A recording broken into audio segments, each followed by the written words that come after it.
Starting. You, Michelle? Welcome. We're here with Amy Nielson. And I said that right. Is it Nielson? It's Nielson, not Nelson, right? Nielson. Right. Okay.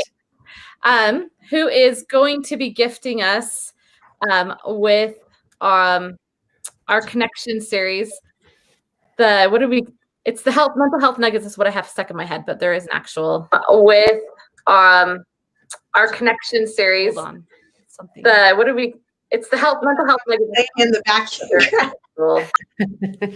Okay, so Amy, it's gonna be a connection series about how mental health and how connecting is important for your mental health. So Amy is awesome and willing to share that with us as an experiment. So Amy, tell us a little bit about yourself. Tell us what your interest is in this topic and why you're excited to share these things with us. Okay. Well, I want to share this with you because it's a topic that matters a huge amount to me. So I have been a mental health therapist for almost 12 years now. And before that, for 10 years, worked as a social worker. So I've been working with people for 2 decades at least now. And for my whole life, I've been a people watcher. And as a therapist, obviously people come in to see me for things that aren't going well. And I cannot tell you how many times we can break down various mental health issues that people are having and break them down and come down and find issues of connection being driving factors in their mental health. Okay. A lot of people don't realize how absolutely important connection is. Now, clinically, we would use the word attachment, but attachment and connection, same concept, right? So that's why I want to talk about this today, is to give people, to help people understand that this program that you guys are doing with the Connections Experiment, it's actually a really huge deal, and it legitimately has impact on our mental health, like having these opportunities that you talk about in the program, doing the plans and different things. Those things are things that I've prescribed to people for years to try to help them increase their energy, their joy, their sense of fulfillment in their lives. That's so cool. I love that it's something that you've already been using and we're just tapping into it. Like, we're just discovering this now. So we're glad you have a wealth of knowledge to share with us and experience. So you've done mental health therapy for, did you say 12 years? Yeah. And as a therapist for 12 years. Mm-hmm. Okay. So yes. And I would love to hear a little bit more, like specifically how you use it, how it gets used within your practice and with people individually. Like, I know you can't give examples necessarily, but like, you know what I'm saying? It really shows up. Yeah. Yes. Yeah. So I want to start with, like, if I had somebody come in and talk to me and I was starting, like, in the first parts of therapy, we do some education and things to kind of help them understand how the brain and body are kind of working. And I'll explain to them kind of how our brain is pieced together. And I want to use what's called the hand model of the brain. And this comes from Daniel Siegel, and we can put a link to him somewhere, because he actually has a really great YouTube video that he explains this, but he uses his hand to explain. So, like, we're going to pretend like my arm is the spine and this is your neck. And then right at the base of your skull right here. And then right there at the base of your skull, you have your inner brain, your midbrain. And then over the top of that, see if I can keep it in the screen here.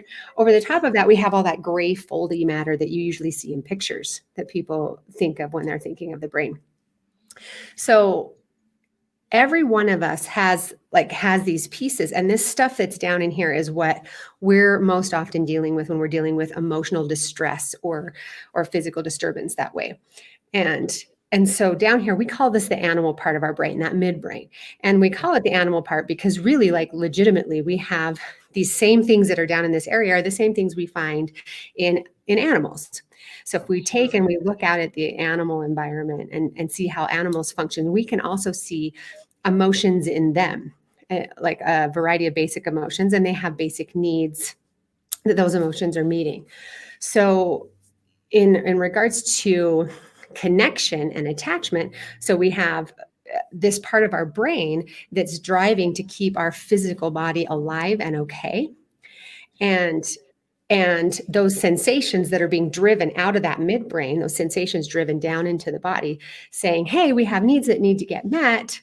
One of those needs is connection. So we have at the very basic needs, food, water, and air to keep, like sustenance to keep us alive. And then right next to that is attachment. It is it's vital to our actual development, is the attachments we make. And we can see that with infants, very much so, that they were born, like when they're born, that midbrain is the first part that we know, like it's fully developed when they come born. And then this gray matter stuff, actually, all of the connections and stuff in that develops over time. And so look at little kids, look at how they behave. You can see, you could like take the animal world and put that in elementary school, and you will totally see like how that plays out. You get up into middle school and it's totally survival of the fittest, right? So we are like legitimately wired as human beings to be like pack animals or herd animals. Okay, so if you look like at a pack of wolves, and then you look at the elementary school and you look at a pack of wolves, and they actually really probably you could see connection or parallels of how they survive like life, right? And then hopefully as adults, we've gained a lot more knowledge up here in the outer part of our brain to help us not completely act like animals. Right. Sometimes we don't overcome that. Sometimes we do. Depends on which one's in charge at the moment, right? Yes. So that midbrain that is driven to help us meet our basic needs. Remember, one of those basic needs is connection. We need it in order to feel okay. Okay. So think about, like, take a moment and just even think about what you spend the majority of your life doing. Do we spend the majority of our life alone? Or when you are alone, notice what that does to your energy. When you are around people, notice how that has an effect on you. Sometimes people, like hopefully most people, don't have struggles connecting, but a lot of people I see in counseling, we can track their issues back and find impairment or issues related to them being able to connect with spouse, with children, even with friends. They can say, I feel alone, even if I'm in a room full of people. Oh, interesting. That's a common description of people with anxiety or depression, that they'll feel that way. And we can look at various factors that are impairing that ability for them to connect. Okay. So again, this is why this matters so much to me, because these little steps in the plan, reaching out, reading people's stories, writing your own story, looking up your ancestors' story, learning about those, just like as if you watch, like when you watch a movie and you get super into the movie and you're like so like enraptured with the characters and you're like, go, go, go, or, oh man, that was so sad, or we get so connected to a character in a movie. We can do that through these activities of connecting that the connection experiment plans do. I love that. I'm going to pop it back like this.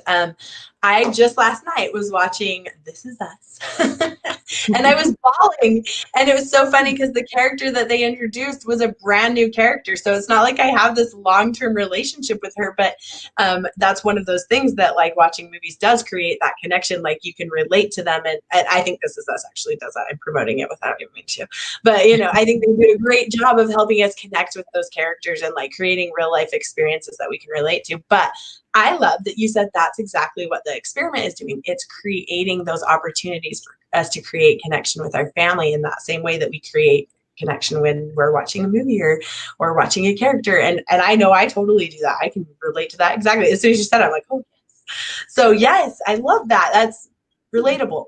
And that's one of the things I love about Amy is just, I feel like she takes these concepts that maybe would be a little over our heads, especially over mine, and she makes them relatable and helps me understand them. So I am so excited that she's willing to give us this gift of little mental health nuggets every month so that we can help share with you guys what it's going to be called. The series is called Feeling Connected Mental Health Nuggets. And we'll have little 5 minute or less, just a whole series tapping into all of this, the science of it and understanding that. So sorry, Michelle, go ahead. Yeah, just to make you think, because I was just saying, like, just the way she talks, and just because I'm a handsy person too, like just using those visuals just helps me connect it all. Because I'm totally like, okay, thinking about my kids. Okay, of course they're an animal brain when they're, doing homework and freaking out about the assignment, or Right. They're an animal brain. Right. all of We're coming to the dinner table for something you actually cooked that they love, and then who fights over who gets more, and Yeah. yeah. And I mean, just having those visuals and thinking about that, like you can start connecting, like in, okay, this is a need. They need to feel connected right now, or I need to help them calm that animal side down so they can get to the other part of their brain. Exactly. And, Yes. and it took less than 5 minutes to explain that scenario. And so if while you're listening to this as a viewer, like if that connected and you could feel that, then you're definitely going to get something out of these other health nuggets, because it'll just help you be more aware of how you're connecting. For sure. Yeah. Another thing I want to point out about Amy. So when I met Amy, it was because we were working together to put together a class for Roots Tech Connect, which is in February of 2020. So if you're watching this before then, mark your calendars, because Amy taught an excellent class about all of this, like a very overview, whatever the basics, but it was perfect. I loved how she explained everything. So definitely look forward to that. And then if it's after February, they'll still be live online forever, and we'll have them on our YouTube channels too. So definitely look forward to doing that. What can you give us any spoilers about what you feel like you kind of covered in that, so people can kind of know what the teaser is of some specifics in that class? Yeah, I mean, really, kind of it's the same topic, but in more detail. We focus more specifically on some of the chemical reactions that create those sensations in our body. For that specific talk for Roots Tech, to help people understand how our body actually has chemical flow that aids in connection, or what gives us a sensation while connecting, and that we need those chemicals in order to function properly in our body. So it just goes a little deeper into the science of it. Yes, and she even gives us a good prescription for moving forward, which I loved, because using the experiment can really help you apply that prescription. So look forward to that. Yeah. So connection is a foundation then. And I don't even know if does this apply? I'm going to ask it. My husband was asking, he's like, how do you know the difference between a good or negative connection? Like the positive, is there a difference for foundation? Oh, there definitely is, but boy, we need a lot more time on that. So or there's probably not. Negative connections are things that are going to create more barriers to us to connecting. We're going to build up more resistances to it, and then find ourselves not wanting to lean into relationships as often. And so we want to have really healthy, positive connection. And so there's steps and things that we can do, and we teach people all the time. I mean, broad word, boundaries, how to have healthy boundaries in order to maintain healthy, positive connection, even with hard people. We can have really great relationships with hard people when we exercise healthy boundaries in them. So we need to do a whole nugget just on that. Yes, or 5. Right. Seriously. Do 5 nuggets. But little squeeze of advertisement for myself, we're putting together more detailed video series and having them available on our business website, so people can access these things in more detail, topic by topic. So we'll have an entire video just on boundaries and discussing those, as well as connection and validation and other things that all come with making connection and helping. Remind me your URL. It's PB&J. It's peacebalanceandjoy.com. I thought it was the shorter one. Peace, balance, and joy. It's AND or the AND symbol? Spelled out. Yeah. And then I don't want to spoil anymore. I could spiral into more topics for sure. Because that's just, since knowing you, that just makes me, every time I hear you talk, it's rethinking, and now I go on my life and I see it and I just notice, I'm more aware of those opportunities, or this is what Amy was talking about. Yeah. Yeah. Well, like the whole process that we strive to do in therapy is to, at least for parts of therapy, is to help us have the ability to recognize we can do things on purpose, that we're just not, we don't have to be leaves just floating in the wind. And that's what I love about the connections experiment, is that we're on purpose looking for opportunity to deepen our relationship and connection, both with people now and in the past. And by being aware of that and on purpose, like it was like a example you gave, Michelle, like that you noticed that your kiddo's having a rough minute, and instead of just kind of, pat on the head and moving on, you on purpose recognize, this kiddo actually, like, their body's telling me right now they have a need, and I drop myself down to them, help them really actually meet their needs by having that eye contact and that body connection there, and their body floods with what it needs to develop properly. So they get that need met, and their body goes, oh, thank you so much. I needed that. They didn't even know that's what they needed, but that's what they needed. Right. And we did it on purpose. Since you and I talked, I've noticed myself being more intentional about it. Like, I need to be aware of what their needs are, and getting on their level. So, I mean, just those little nuggets are like, this is so helpful. And Aubrey actually is joining us, and she said she would love to know more about boundaries for healthy relationships. Is there any more little tidbit you could sneak in here, or is it just too big of a? Well, actually, keep writing your, like, if there's any other topics that you would like, because then we can help make those into nuggets. We can target those for sure. Anything that did we? And I'm just trying to make sure at the beginning for the foundation.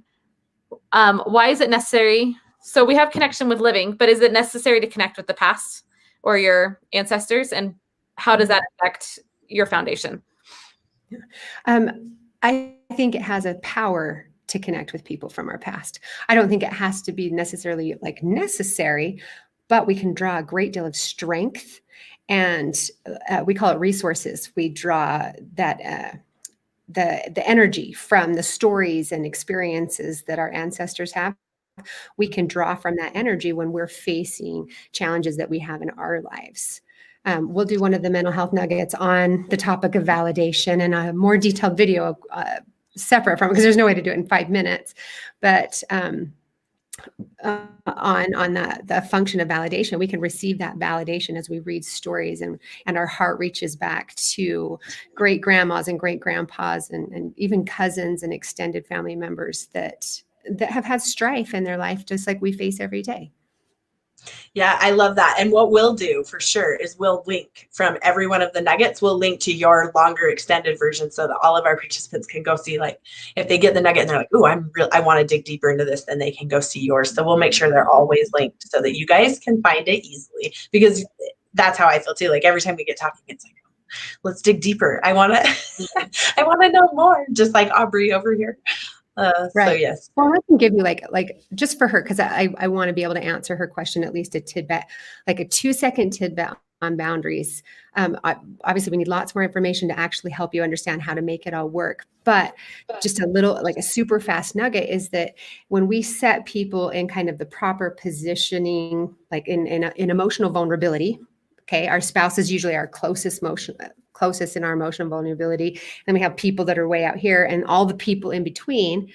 When we put people in the proper boundaries, then we can engage with them with the certain amount of vulnerability that makes us safe and keeps them safe, so that we're not hurting us and we're not hurting them. And when we learn how to do that, that's what we call boundaries. When we do that well, we can really engage with people well, and not be injuring everybody all over the place. And if we're not injuring everybody, then we don't have to build up defenses that push everybody out of the picture.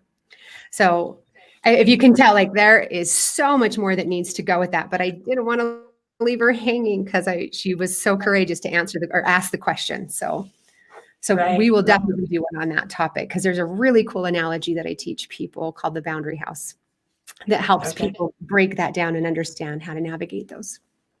Awesome. I'm excited to learn more. Do you have more, Michelle? I know you had a list of questions around testing. We're probably good, because I mean, everything else will spiral into more health nuggets the more I go. So I know, right? I should probably share us that's another one. Well, that's another one. Right. The main pieces I'm hoping people will take out of today is that purposeful seeking of opportunities to really connect and relate to people really genuinely do aid in increasing our mood and reducing anxieties. Okay, remember, anxieties is a way our body is telling us a need needs to get met. And if you're feeling distressed or down or just off, just even a little bit off, just try making a few more connections. Allow those yummy feel-good body chemicals to flow through your body and see if it will just increase your mood. And if you go and try to do that and it's scary and something really flares up, please call a professional, like talk to a professional, because then you've got some sort of something that's making connection scary or dangerous for you. And we can heal that. That is something I do every day and all day with people. I don't heal it. People heal themselves, but we just help them through that process. So it can be done. And I encourage all of you to reach out and try to do those things. I love that because even as you were saying it, I was just thinking of the first time that I did the 21-day family history challenge, which inspired this project. I remember feeling at the end, like, how did that make me feel so much better? Like, and I was confused by it, but I was connecting. I was connecting more with my family, and both living and deceased. And every time that I would start to get in a funk in life, like I did that 21-day thing probably 5 or 6 times over the course of about 5 years, probably. And it was just, I would start to get in a funk where I just felt like I didn't know what I really wanted to do with my life. Like, you know, stay at home mom, just kind of trying to figure things out as I go.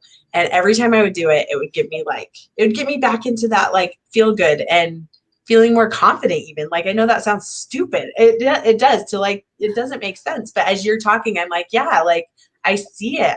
I feel it. And I love that you're putting kind of definitions on it and helping me understand why and giving it some almost scientific background, right? And the yummy goodness. I mean, you're like, connect that phrase to like next time you're connecting, because it does just those little phrases. Like, I'm feeding my soul. Absolutely. Well, and Olivia, you just brought up that you felt more confident. Like, there's a reality to that when as human beings, if we feel secure in our lives, and so connection brings us security, right? And so when we have healthy connections, our body feels secure. And when we're secure, we can do anything. Because we know we have a safe landing pad to fall back on when we fail, because we fail when we reach out and do things sometimes, but we're okay with failure when we know we have a safe place to land. So that connection is absolutely vital to confidence. Yeah, that's interesting. I had never thought about it that way. So that's like opening up this whole new chamber in my brain right now. It's all part of this animal brain. It does so much that we're not totally aware of, but when we bring awareness, then you have power to do things on purpose. Interesting. Yeah. On purpose. I love that word. I know, like, you keep saying it and I just keep hanging on to it because it's like, it just helps you just be intentional. It takes you into that intentional mode instead of just letting things happen to you. And that's all this whole project is about, is just like, be a little more intentional with 5 minutes of your day, with connecting with your family and making that, and now let's talk, and now we're just going to explore all of those benefits psychologically and physically too. I mean, we explore that too. I love your line that you say, it's as vital as food, water, and air. There you go. Yep. But it's true. It totally is. Yeah, and in the Power of Connection series, where I did interview you for Roots Tech, or where we talked for Roots Tech, we explored that a lot even more, just how critical it is to every part of your life, not just mental health, but all of it. Right. So exactly, yes. Excited for everyone get to explore it somewhere, and I'm so excited to hear your nuggets. So I can't wait. Anything else that anyone wants to touch on? I asked one last. I don't think anyone else has any questions in the thing. I'm going to say, because we didn't promote this as well as I wish we would have, but this will be recorded and we usually get a lot of views after. So if you're watching this after the fact and you have questions for Amy, go ahead and put them in the comments and we'll make sure they get to Amy so she can answer them. And I'd be happy to. And continue to let us know topics you'd like us to explore a little bit, because I think Amy is willing. I'm already super excited for our next mental health nugget, and I'm like, I'm not going to say anything about it. And then that'll just be your teaser. It's really cool. I love it. I think about that thought often. So there's your teaser. And then you have the Roots Tech coming too. So when is our first mental health nugget going to air, ladies? When are we going to record, Amy? I was like, we have time today, but I don't know if we have time today. So we'll get together and figure that out. Yes. Maybe Depends on the special effects we want to put with it, but I think we're fine. Right. Yeah. Because we have an idea for the a video to go with it. We just have to have time to actually get that done. That I just always get a picture in my head every time you talk. So, So some Friday. some Friday. But then after that, it will be like a Friday at the end of every month. It'll be like third Fridays probably. Okay. After the 21's over. So awesome. Okay. Thank you so much. Thank you. All right. We will say goodbye to everybody and let us know. See you later. Bye. Broadcast.